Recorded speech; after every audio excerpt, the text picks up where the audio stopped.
The Israel Defense Forces rejects the Hamas claims that an Israeli strike on a school in Gaza today killed more than 90 people as Palestinian civilians took shelter there.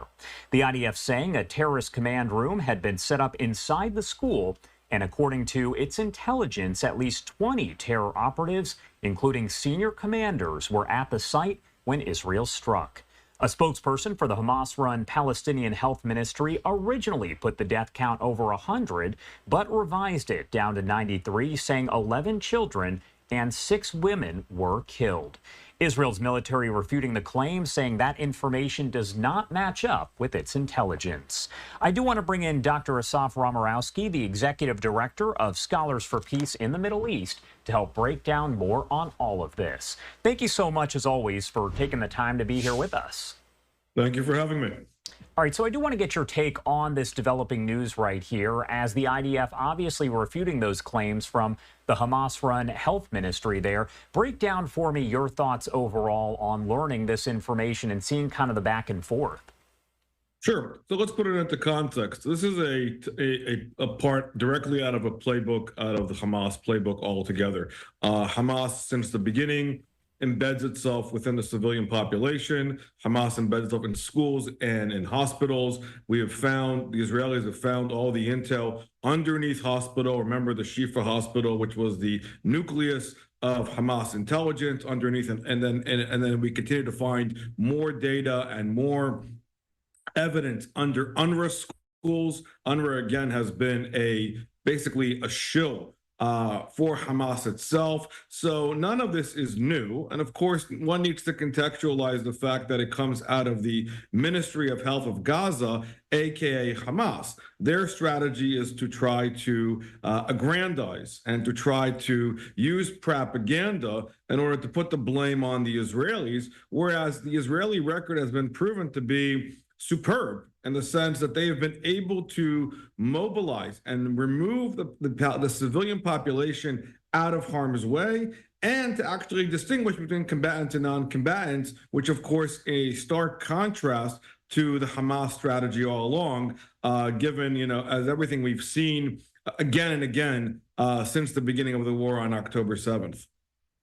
And I do want to take you back out to this live image that we do have over the Israel-Gaza border. It's one that you've seen a lot over the past several months as we get to some of the other developments here. So the Hamas terror group reportedly demanding the release of a top Palestinian figure and Intifada leader in the first phase of any kind of proposed ceasefire deal. Sky News Arabia reporting the U.S. and other mediators have actually accepted the demand for Marwan Barghouti to be among the first security prisoners released in exchange for hostages that are still there in Gaza. The widely popular leader considered a potential replacement as the head of the Palestinian Authority, serving 5 life sentences in an Israeli prison for his role in planning 3 deadly terror attacks during the Second Intifada, a period of intensified Israeli-Palestinian violence that took place from 2000 to 2005. So my question for you, is that surprising that Hamas would want this, but also is it surprising that Israel might actually agree to that? Marwan Barghouti has always been used kind of as a bargaining chip. And as you state correctly, Barghouti has an immense amount of blood on his hands. Even before the Second Intifada, he was one of Arafat's cronies, kind of younger, charismatic individuals, head of a military force, and responsible for a great deal of suicide attacks inside of Israel during the Intifada. Because generationally wise, he represents at the time, and even still today, a younger generation of the Palestinian leadership, and as it relates to respectfully when it comes to the Palestinian Authority, Barghouti has been used as this kind of successor for the legacy of Yasser Arafat, and that has come up again and again, time and time again, given his popularity. Again, as it relates to Palestinian politics, if you look at the leadership of the Palestinian Authority, Mahmoud Abbas, aka Abu Mazen, is now in his 80s. He is serving, almost in close to 20 years of a four-year term. And so when we talk about succession and leadership succession, Abbas has never done that. So when you talk about the potential of releasing a Barghouti, there is a question about, would he be taking the reins, so to speak, when it comes after, in a post-Abbas era. The reason part of this has to do with the fact that for the Israelis, it's the kind of the evil they know versus the evil they don't know as it relates to a Barghouti and what his worth is on the Palestinian street. Ideologically speaking, it is worth noting, of course, that when you're talking about the Palestinian Authority versus Hamas, the fact that Hamas is willing to use a PLO operative also speaks of the synonymous ideologies as far as their hatred, as far as working together, trying to unite the two segments of Palestinian society, that is the area of the West Bank and the area of Gaza, even though they are distinctly different. Gazans are from Egypt, West Bankers are Jordanian. And so, again, you are seeing an attempt to try to unify, even though they are and always been fragmented ideologically, culturally, and politically. But when it comes to the animosity towards Israel, the United States, they do stand together.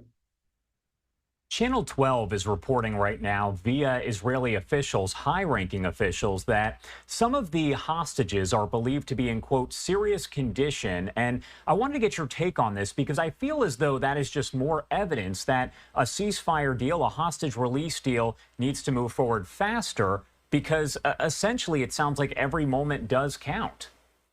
100%. I mean, that's been exactly the argument that the Israelis have made a plea to the world's community. Remember that, of course, the Red Cross has never been allowed to go and make any visitations about the conditions of the hostages. All we're able to glean is based on footage from the videos that have been released as part of psychological warfare. We know that people there, based on their age and needs, there are medical needs, they have medical conditions and whatnot. We don't know about the level of nutrition. So every day does indeed count. And that has to do with the mounting pressure that is coming down on the Israeli government day in and day out by the family of the hostages to release their loved ones. There are still babies and women and children and elderly all living in dire conditions, and we don't know. And so, again, time is at the essence, and this is part of the unfortunate, delicate balance that we've been talking about for such a long time, as far as the horrific conditions, the abuse that is happening. And for sure, the concern is also about the women, the sexual abuse across the board. The mounting evidence that we've seen since 10/7 is, of course, of great concern to everybody watching all of this. And I actually spoke just yesterday with the relatives of one of the youngest hostages still there, Ariel Bibas, who did turn 5 just this past week. And the family came together with friends to celebrate, so to speak, to mark that 5th birthday. But sadly, he is still there in captivity, where he has been in Gaza now for about 10 months. I did want to ask you, because Netanyahu said that he is going to send a delegation over to those peace talks, so to speak, in either Doha or Cairo next Thursday. Does that indicate that we are actually any closer to a deal than we were, let's say, maybe a week, 2 weeks ago, or months ago? I think that we're closer in the sense that Netanyahu is willing to play ball. I mean, there has been a lot of back and forth about sending delegates and moderators and interlocutors and whatnot. There is definitely, in tandem to Netanyahu's agreement to send a delegation, there was indeed a statement that came out of the White House just a day ago about the fact that they are looking forward to trying to move this process along. So there is pressure mounting from the U.S., hopefully trying to put pressure on Doha and on Cairo. What I found to be a little bit unique about that statement, for better or for worse, as far as the word mincing of the White House, was the fact that they were able to talk about the parties coming together without actually mentioning Israel or Hamas at all in that process. So again, that could be electoral politics with the way they chose their words extremely carefully. But I do think the fact that, again, there is mounting pressure on Netanyahu. especially since his visit in Washington. And there has been since the beginning to keep the focus on the hostages and bring them back home, because, as I said before, every passing day counts, and the risk of not doing something now again jeopardizes the lives of these hostages and whether or not they are dead or alive. And this is a real a massive emotional, stressful, psychological pressure that's coming on the state of Israel. Not to mention the fact that the amount of PTSD that the entire country is suffering from as a result of living through all of this, close to now over 10 months. And what you're looking at is a live image right there out of Tel Aviv. We have seen these protests. They're essentially anti-Netanyahu government protests that have been going on for months upon months. We saw them stop around the time of the October 7th attack, but they picked back up on a weekly basis. And you're seeing some of the family members of those hostages who are taking part, and essentially they are coming together to call for a ceasefire hostage release deal to be decided. We'll see, of course, what happens next Thursday when those officials do meet either in Doha or in Cairo.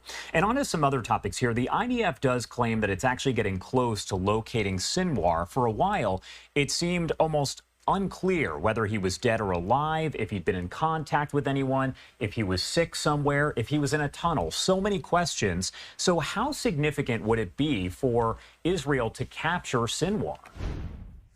So again, we've seen over the past 2 weeks now, Israel, first of all, Israelis did not take responsibility, but of course, the assassination of Ismail Haniyeh, which was the one of the key masterminds of 10/7, one of the top leaders of Hezbollah, who was responsible for the attack on the Marine barracks in Beirut in 1983, where 241 servicemen lost their lives. And so we are seeing the success of targeted assassinations, which have been, what Israel has done over the years in a successful way. It's a kind of, these are all measured successes as far as cutting the head off, this kind of, this larger hydra, and there continues to be new leaders coming about. But Israel has indeed followed through on its commitment to take out all the leaders and all the masterminds of 10/7. And we do have them, we are squeezing. Israel is squeezing indeed with the support of its allies, Hamas's leadership, and Hamas is really devastated. They are feeling the pressure. It is unique that, of course, Sinwar was now nominated to be the replacement for Haniyeh as far as that leadership succession goes. Anybody who had any doubt or any kind of concern that there is a military wing and the political wing of Hamas are different should rethink that, because they are indeed one and the same. The intelligence that Israel has been gathering, and that has to do with the fact that every time they continue to cleanse an area in the Gaza area, when they are capturing Hamas individuals, they are gathering intel, which proves that the human intel was working as they are looking to close in on Sinwar. I mean, it would be a monumental symbolic event, similar to what we saw when we took out bin Laden, as far as the mastermind itself. It will not, of course, destroy the organization, but symbolically speaking for Israelis, as far as a moral victory, holding the one person responsible accountable and to serve justice for the Israelis, that indeed represents the taking out of a Sinwar, as it has been done with other Hamas leadership along the way throughout this war. My final question for you here, I want to talk about the U.S. sending fighter jets over to the Middle East right now, because is that a sign that the U.S. is willing to fight alongside Israel if there is a bigger conflict that does emerge, or is it essentially sending those over because it wants to kind of deter Iran from doing any sort of major attack on Israel? I think it's both. I think the fact of the matter is that there has been a mounting amount of pressure to get the United States involved, to show that they are going to stand by its ally Israel. Netanyahu's comment, and has been the message coming out of Israel all along, that Israel is fighting on the ground America's enemies, and that is indeed true. And so making that position and taking that position, sending in fighters, is indeed symbolic of that. We also saw in April, when Iran indeed attacked the Israelis through the drone attack, that you did see proof that the Abraham Accords and the coalition with the Arab nations that Israel does have normalized relations with, and even not official ones, because the Saudis were also involved as well, but Jordanians and Saudis who came together to fight a greater evil. That is the greatest destabilizing factor in the region when it comes to the Islamic Republic of Iran. They will stand together. So the fact that the United States is indeed making a point to the Iranians to choose your next steps very, very carefully is quite telling itself. And the hope it is that they will see an alliance and, as far as the U.S. and Israel coming together, and that will send a message vis-a-vis actual deterrence as far as taking actual steps if Iran, as we're watching now, the Iranian next steps that Israel is predicting following their commitment, after the assassination of Hania to retaliate. Dr. Asaf Romirowsky, as always, thank you so much for taking the time to join us and break down all the developments there out of the Middle East. I know we discussed a lot, but is there anything else you want to add about really any of this before I let you go? No, things are developing, hourly, so I'm sure there'll be a lot more to discuss, but I'm good at this point. Thank you. I was going to say probably right after we get off this call. Thank you again for being here today. Thank you.